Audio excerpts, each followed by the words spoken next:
Daria decided to carve out an hour of solitude at the beach cottage. Free from the distractions of her phone and work and life in the city, she settled on a wooden deck overlooking the sea, where the gentle breeze carried with it the scent of salt water and the promise of peace. As she focused on the rhythmic crashing of the waves, Daria initially felt the urge to fidget and check her phone. But she resisted and immersed herself in the ebb and flow of her thoughts and feelings. At first, her mind was a whirlwind of worries and plans, but gradually the chaos subsided, giving way to the serene clarity. In that hour, Daria discovered a profound sense of peace, observing her thoughts like seagulls gliding over the water, acknowledging them without judgment. She realized how often she neglected her inner world. And in that moment of introspection, she found inspiration to prioritize mindfulness and self-awareness. Emerging from her solitude at the beach cottage, Daria felt rejuvenated, armed with a newfound understanding of herself and the power of simply being present. Hi, everybody. Welcome back to my channel. It's Savannah, and I'm sending you all so much love.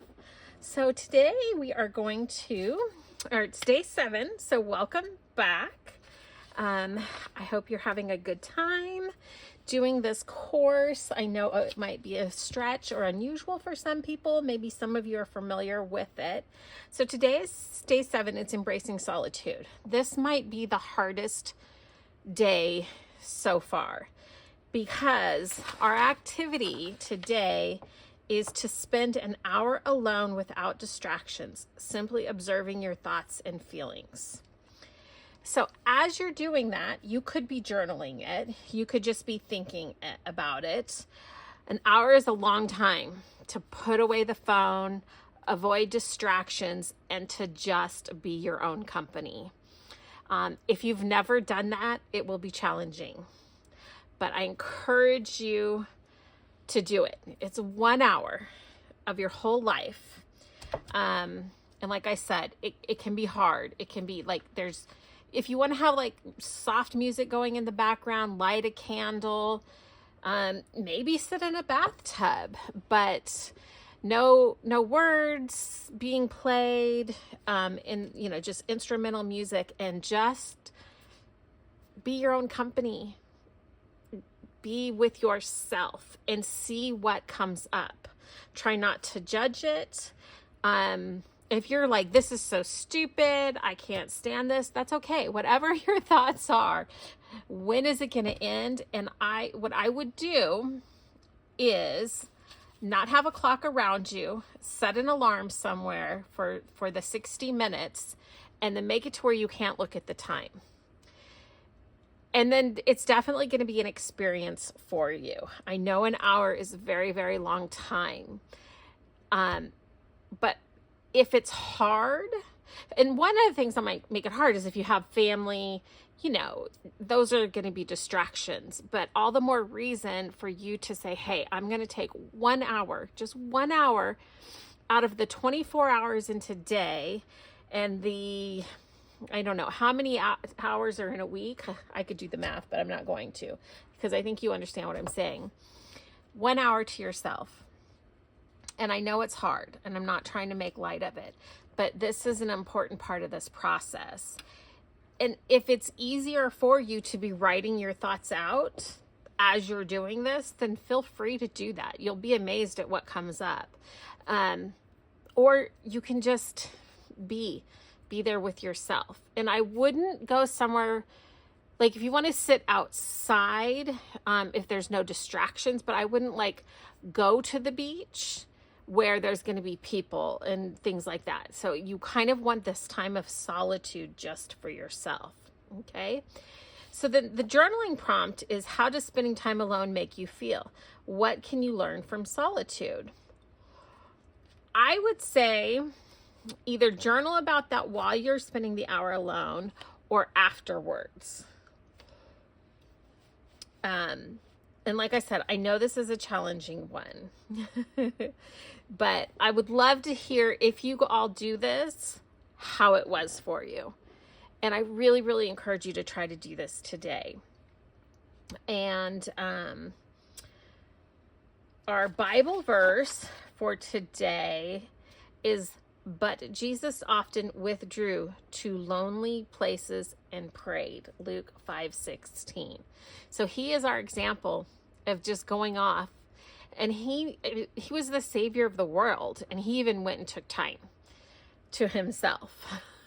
So if Jesus can do it, knowing everything he had on his plate, we can do it. And he will be there with you. So I hope that you do it, and I really want to know who does it and how it was for you. So for the spread today, I'm going to make some kind of simple clusters here. And I'm using a couple of photos from the kit. And you will have heard the story already from Daria, and that's a big part of why I picked these photos. But these are in the kit. It's still 40% off. Everything's linked below. The freebies are in the Ko-fi shop today. But what I thought I would do is just make some simple clusters here. And I'm going to staple them. There's 3 pieces, but I'm going to staple them because then that way they can, you can lift up and see the picture underneath. And my stapler is always right here on my desk. It just must be covered up. Here it is, right in front of me. So I'm going to just make sure I get all 3 pages there. And then I'm going to put this one with this. It's just a super easy way. And then I'm going to turn these into little pockets and tuck spots on the pages. And I'm going to do that by gluing 2 sides down. So it's a pretty effective way of creating a place to put things on your page, but still giving you the flexibility that you could even lift it up and journal on it if you wanted. So I'm going to just do it on the back piece of paper.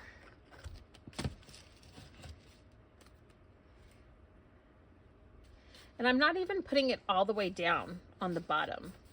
I'm letting it just kind of float on the page. And I thought these would be really pretty because this is kind of one of the plainer background pages. So we have the tuck spot here with a little cluster. So it almost looks like it's not even a tuck spot. And then I'm going to do the same thing on this one. Oops. So quick and simple, especially on a day like when we're spending an hour by ourselves.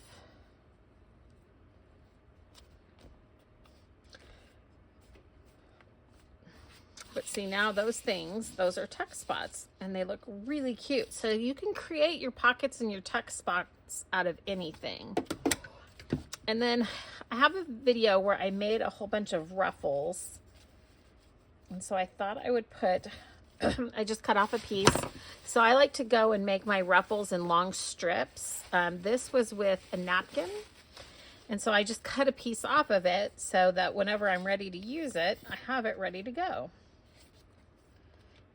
So I'm going to put that down here. And I just used some of my embossed paper.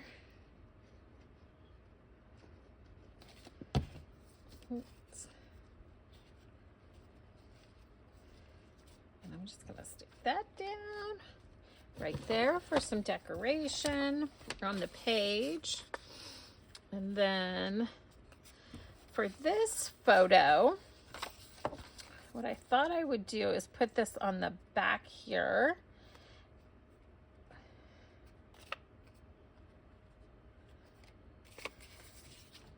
And I'm just going to put glue towards the top of it so I can lift it up. I could staple it, but I'm just going to put some glue right here so that I can lift it up if I want to. Oh, and I didn't need to put it all the way across. But once that dries, I can lift this up and journal under it so then it's not so hidden. Because when you're journaling, you don't have to write pages and pages. You can write 1 or 2 sentences. Let's see here. That's just so pretty. I want to use that. This is from an old book. I like the font and the color of that.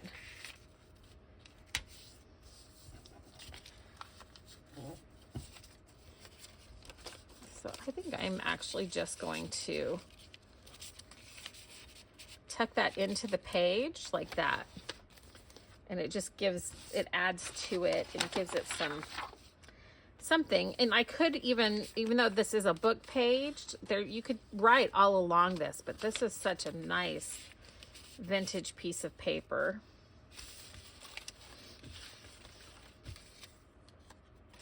And I have my flowers here that I think I'm going to fussy cut around it really quickly. And when you're fussy cutting around flowers, I think I've talked about this, but you don't have to be precise and follow the lines exactly. I just am pretty messy with it. Even the leaves, I just like here, you can see the outline of the white flower a little bit, but as you go around, I'm not even following it. I'm just literally just moving my scissors back and forth because that's the kind of flower that it is. And I just wanted to add something to that. Because I haven't done as much here because you guys haven't seen my completed spreads yet from my days.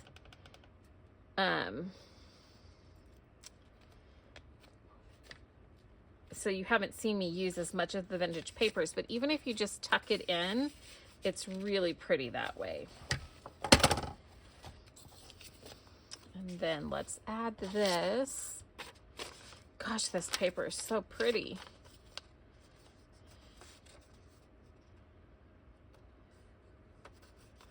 I just want to use this. This is the part where it was in the middle.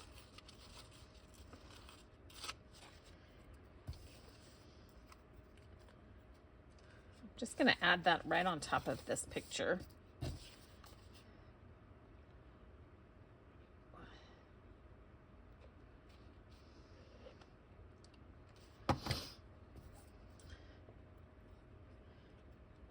And it just gives it that authentic kind of vintage feel, even though it's just a little scrap that we've torn off from a book page.